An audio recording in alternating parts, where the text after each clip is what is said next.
I can now tie in a fourth component to my argument about shame by pulling from Chapter 8. With an increase in shame and guilt, we develop a desire to be accepted in a community.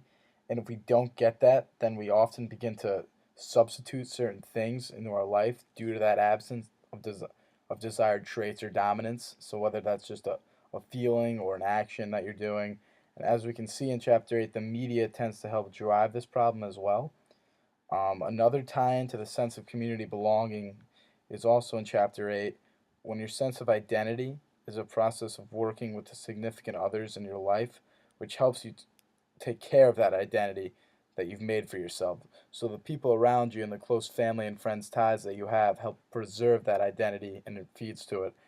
And it's interesting because if you contrast the shame and community aspect a little with the fact that referring to Chapter 8, when we see that we need to find ourselves through distance from others, because the media is now making it so that there's less and less space for nonconformity.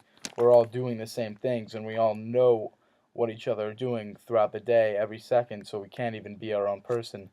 So it is interesting to see how with shame we desire to be accepted within a community, but then there is the aspect that it reaches its extreme. Then that can create quite the opposite effect. We desire that human to human acceptance, yet some things we need to find out through more separation and on our own.